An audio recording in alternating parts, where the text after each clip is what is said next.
새벽기도에 나오신 여러분들을 주님의 이름으로 환영합니다.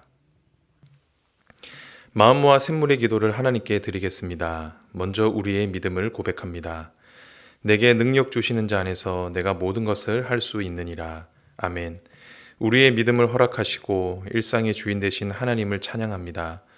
매일매일의 삶이 믿음의 걸음이 되게 하시고 염려와 고난 앞에서도 굳건한 믿음으로 잘 이겨내어 승리하게 하소서. 언제든지 어느 곳에 있든지 하나님의 인도를 늘 기억하며 살아가는 샘물 성도가 되게 하소서. 예배와 교회를 위해 기도합니다. 너희는 여호와 우리 하나님을 높여 그 발등상 앞에서 경배할지어다. 아멘. 예배의 주인 되신 하나님 홀로 영광 받으소서. 성령의 임재가 가득한 예배되게 하시고 선포되는 말씀으로 힘을 얻고 찬양의 즐거움과 기도의 은혜가 넘치는 예배되게 하소서. 교회다운 교회가 되게 하시고 헌신적인 섬김과 사랑이 가득한 성도들이 되어 하나님께 영광이 되며 기쁨이 되는 샘물의 공동체가 되게 하소서. 목장과 다음 세대를 위해 기도합니다.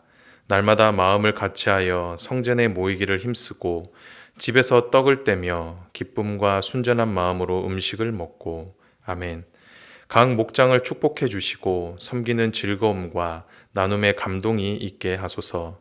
특히 사람을 남기는 일에 귀한 정성 들이는 목장 되게 하시고 섬기는 목자들이 성령 충만하여 기도의 일꾼이 되게 하소서. 샘물 플래싱을 통해 우리 자녀들이 예배를 사모하게 하시고 세상을 향하여 담대하게 나아가며 선한 영향력을 주는 귀한 샘물의 자녀들이 되게 하소서. 교육자들과 선교사들을 위해 기도합니다. 이 복음은 천하 만민에게 전파된 바요. 나 바울은 이 복음의 일꾼이 되었노라. 아멘. 교회를 위해 헌신하는 교육자들을 지켜주시고 그들의 가정과 사역 가운데 큰 은혜를 부어 주소서. 말씀의 은혜와 기도의 능력과 사랑으로 성도와 교회를 섬기게 하소서. 복음의 현장에서 예수 십자가를 외치고 헌신하는 선교사님들을 축복해 주시고 육체의 건강과 영적 강건함을 허락하소서.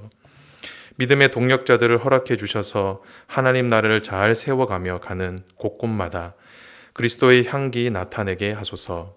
돕는 손길이 많게 하시고 사역 가운데 많은 열매 맺게 하소서. 나라와 민족 환우들을 위해 기도합니다. 시온아 여호와는 영원히 다스리시고 내 하나님은 대대로 통치하시리로다. 할렐루야. 아멘. 만물을 다스리시는 하나님, 코로나로부터 지키시고 모든 상황이 잘 마무리되어 어서 빨리 회복되게 하시고 여러 어려운 형편에 있는 성도들을 기억하시고 위로하사 다시 힘을 내게 하시옵소서. 특히 지도자들이 정직하고 헌신적이며 백성들을 사랑하는 마음으로 나라를 섬기게 하소서. 육신이 아픈 자들을 위로하여 주시고 치료의 광선으로 회복되어 이전보다 더 건강하게 하소서. 함께 돕는 가족들을 위로하시어 지치지 않게 하시고 굳건한 믿음으로 모든 과정들을 잘 견디도록 하여 주소서. 오늘도 우리를 사랑하시고 함께 하시는 하나님을 찬양합니다. 예수님의 이름으로 기도드립니다. 아멘. 오늘 우리에게 주시는 하나님의 말씀은 창세기 17장 15절에서 27절 말씀입니다. 하나님이 또 아브라함에게 이르시되 내 아내 사레는 이름을 사레라 하지 말고 사라라 하라.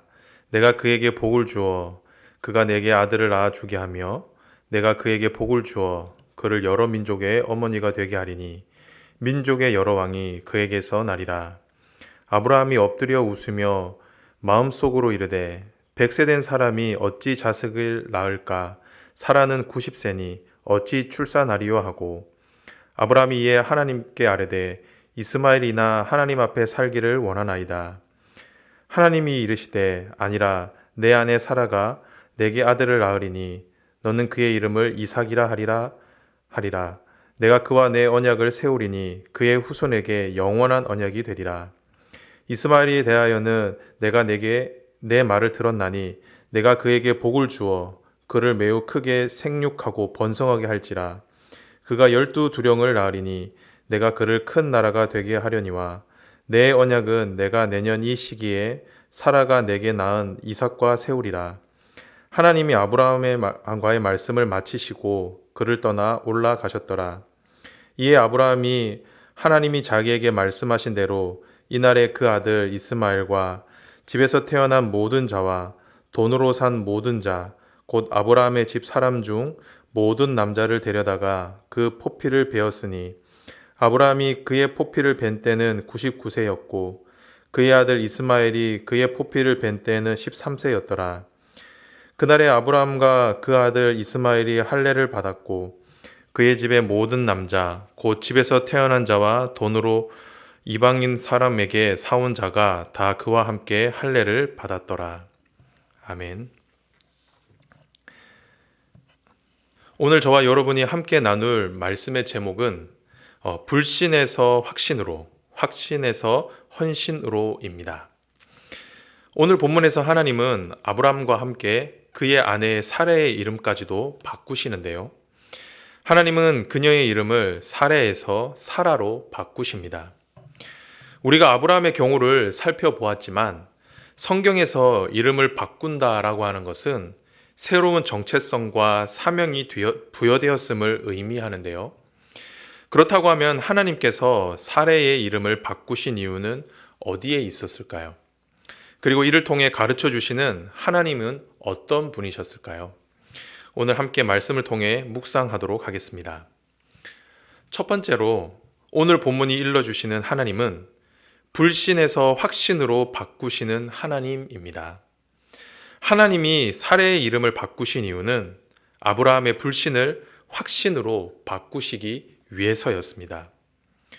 하나님이 사레의 이름을 바꾸신 이유는 분명했습니다.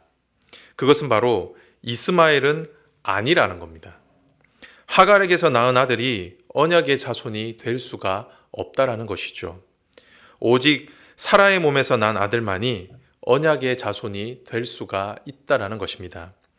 하나님은 이 사실을 가르쳐 주기 위해서 사레의 이름을 바꾸셨던 것입니다. 사실 우리가 앞선 말씀을 통해 살펴보았지만 이스마엘은 불신의 결과로 낳은 아들이었습니다. 창세기 16장 2절을 보면 사레는 여호와께서 자신에게 출산을 허락하지 아니하셨으니라고 말하라며 하나님의 뜻이 이루어지지 않을 것을 단정을 짓습니다. 그래서 다른 방법으로 자녀를 낳자라고 아브라함에게 권유를 하죠. 그런데 사레의 제안에 아브라함이 어떻게 반응했습니까? 아브라함이 사레의 말을 들으니라. 아브라함도 사레의 말에 동의를 합니다. 그래서 낳은 아들이 바로 이스마엘이었습니다. 그리고 이스마엘은 아브라함에게 있어 하나님의 약속이 아닌 현실에 만족하고 안주하게 하는 아들이었습니다. 본문에서 하나님이 사레의 몸에서 날 아들이 약속의 자녀라고 말씀하셨을 때 아브라함의 반응을 한번 보십시오. 18절인데요. 아브라함이 이에 하나님께 아뢰되 이스마엘이나 하나님 앞에 살기를 원하나이다. 이 말이 무슨 말입니까? 이스마엘이면 충분하다는 것입니다. 지금 자신의 품에 있는 아들로도 충분히 만족한다라는 것이죠. 왜 그렇습니까? 이스마엘도 아브라함의 몸에서 난 아들이었기 때문입니다. 그것도 86세라고 하는 늦은 나이에 낳은 귀한 아들이었기 때문이죠.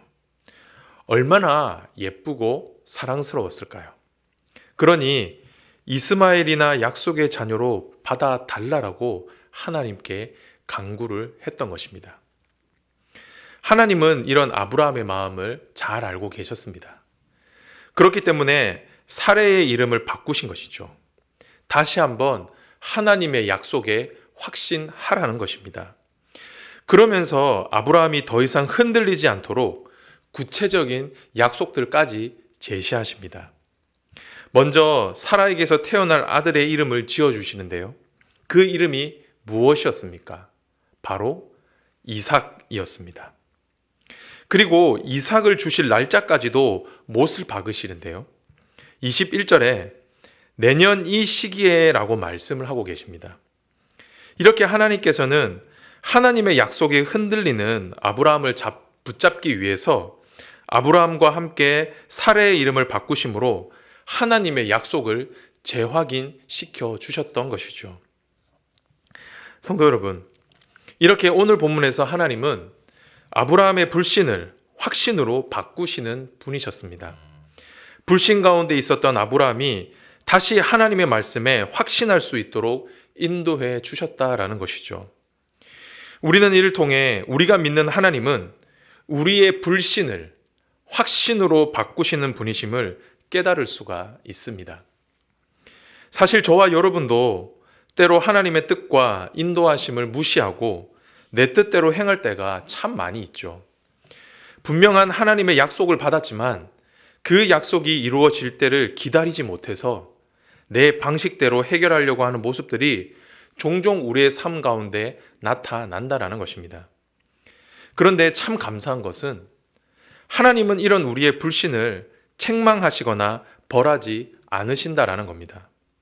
이런 이유로 저와 여러분을 포기하지 않으신다라는 것이죠.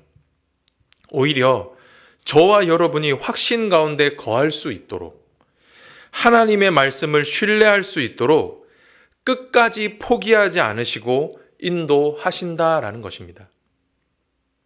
사랑하는 성도 여러분, 우리 하나님은 저와 여러분의 연약함을 그 누구보다 잘 알고 계시는 분이십니다. 그리고 충분히 이해하시는 분이십니다. 그렇기에 저와 여러분을 불신 가운데 내버려 두지 않으시고 끊임없이 확신 가운데로 인도해 주십니다. 때로는 하나님의 말씀을 다시 한번 상기시키심으로, 때로는 분명하고 구체적인 약속들로 저와 여러분을 인도하신다라는 것이죠. 바라기는 이 사실을 믿음으로 받으시고 하나님의 말씀을 더욱 신뢰할 수 있는 저와 여러분이 되시길 주님의 이름으로 축복합니다. 그리하여 항상 하나님 말씀에 대한 확신 가운데 거할 수 있기를 주님의 이름으로 축원합니다.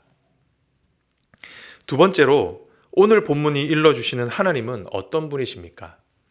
그분은 바로 확신에서 헌신으로 이끄시는 분이십니다. 우리는 앞선 말씀을 통해 하나님은 불신을 확신으로 바꾸시는 분이라는 것을 배웠습니다. 그런데 여기에서 한 걸음 더 나아가 하나님은 우리의 확신을 헌신으로 이끄시는 분이라고 말씀하고 계십니다. 이것이 오늘 본문이 일러주시는 하나님의 모습입니다. 하나님은 아브라함에게 언약에 대한 확신을 심어주시기 위해 아브라함을 찾아가셨죠. 그리고 그 언약을 재확인시켜 주셨습니다. 그리고 난 후 하나님께서는 아브라함에게 명하신 것이 있었습니다. 그것이 무엇이었습니까? 바로 할례였습니다. 17장 10절을 한번 볼까요? 너희 중에 남자는 다 할례를 받으라. 이것이 나와 너희와 너희 후손 사이에 지킬 내 언약이니라. 하나님께서는 아브라함과 맺은 언약의 증포로 할례를 행할 것을 말씀하셨습니다. 여기에서 할례란 남성 성기의 포피를 잘라내는 의식을 말하는데요. 이는 남자의 성기에 상처를 내므로 생식 능력을 제한하는 행위였습니다.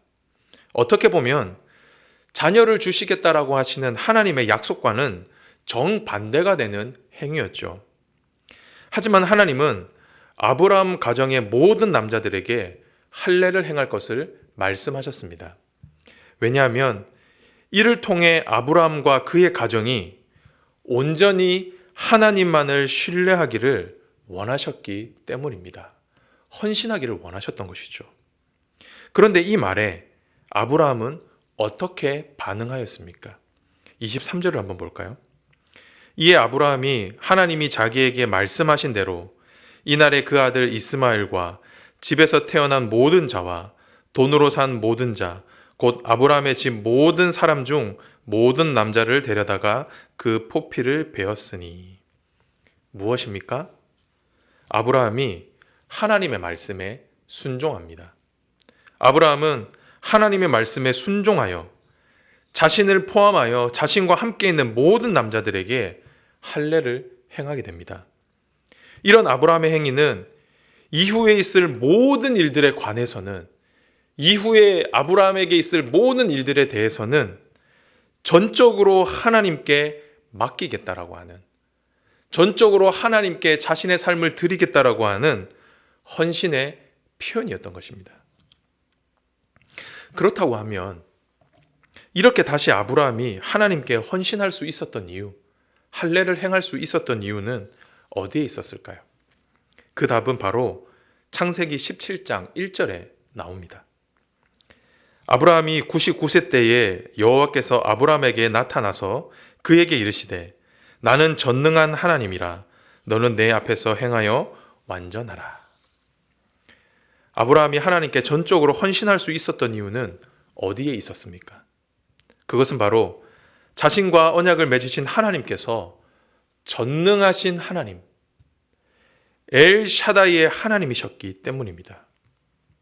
여기에서 전능하다라고 하는 것은 부족함이 없는 넉넉한이라는 의미를 가지고 있습니다. 즉 하나님은 우리의 인생에 필요한 모든 것을 채우시기에 부족함이 없는 넉넉하신 분이시라는 것이죠. 아브라함은 하나님과의 언약을 통해 이런 전능하신 하나님을 다시 경험하게 된 것입니다. 그렇기에 하나님의 말씀과 같이 하나님 앞에서 완전한 모습, 즉 전적으로 하나님을 신뢰하며 하나님과 동행하는 삶을 선택할 수 있었던 것이죠. 사랑하는 성도 여러분, 우리가 믿는 하나님은 우리를 불신에서 확신으로 바꾸시는 분이십니다. 그런데 그 하나님께서 저와 여러분에게 확신을 주시는 이유는 바로 저와 여러분이 그 하나님의 말씀에 헌신하기를 바라시기 때문입니다. 하나님의 말씀을 신뢰함으로 저와 여러분의 인생을 하나님께 온전히 맡기기를 원하시기 때문이죠. 그렇기에 저와 여러분에게 말씀에 대한 확신을 주시는 것입니다. 바라기는 저와 여러분의 삶 가운데 하나님의 말씀에 대한 확신이 있기를 소망합니다. 그리하여 저와 여러분도 아브라함과 같이 우리의 인생을 하나님께 온전히 맡길 수 있기를 소망합니다. 저와 여러분의 마음과 삶에 할례를 행함으로 온전히 하나님의 인도하심을 받을 수 있기를 간절히 바랍니다. 그렇게 할 때 전능하신 하나님, 엘샤다이의 하나님께서 저와 여러분을 만나 주실 것입니다. 저와 여러분의 인생에 반드시 이삭, 그 아들을 허락해 주실 것입니다. 바라기는 이 사실을 믿음으로 받으시고 하나님의 말씀에 헌신할 수 있는 저와 여러분이 되시기를 주님의 이름으로 축복합니다. 말씀을 맺도록 하겠습니다. 신약 성경에서 사도 바울은 이런 아브라함의 믿음을 이렇게 설명했는데요. 로마서 4장 17절 18절입니다. 기록된 바 내가 너를 많은 민족의 조상으로 세웠다 하심과 같으니 그가 믿은 바 하나님은 죽은 자를 살리시며 없는 것을 있는 것으로 부르시는 이시니라. 아브라함이 바랄 수 없는 중에 바라고 믿었으니 이는 내 후손이 이같으리라 하신 말씀대로 많은 민족의 조상이 되게 하려 하심이라. 사도 바울은 아브라함이 바랄 수 없는 중에 바라고 믿었다라고 말씀하고 있습니다. 즉 불가능한 것을 믿었다라는 것이죠. 그런데 아브라함이 그런 믿음을 가질 수 있었던 이유가 어디에 있었다라고 말씀하고 있습니까? 17절 하반절을 다시 한번 보십시오. 그가 믿은 바 하나님은 죽은 자를 살리시며 없는 것을 있는 것으로 부르시는 이시니라. 아브라함은 하나님을 믿었습니다. 그런데 아브라함이 믿은 하나님은 어떤 분이셨습니까? 죽은 자를 살리시며 없는 것을 있는 것으로 부르시는 분. 즉 엘샤다이, 전능하신 하나님이셨습니다. 아브라함이 믿은 하나님은 전능하신 하나님이었기에 아브라함은 바랄 수 없는 중에도 바라고 믿을 수 있었던 것이죠. 간절히 바라기는 아브라함이 확신했던 그 하나님, 그 하나님이 오늘 이 시간 저와 여러분의 하나님이 되기를 주님의 이름으로 축복합니다. 그리하여 저와 여러분도 아브라함과 같이 우리의 인생을 전능하신 하나님께 온전히 맡겨 드릴 수 있기를, 그리고 그 약속의 말씀에 응답받을 수 있기를 주님의 이름으로 축원합니다.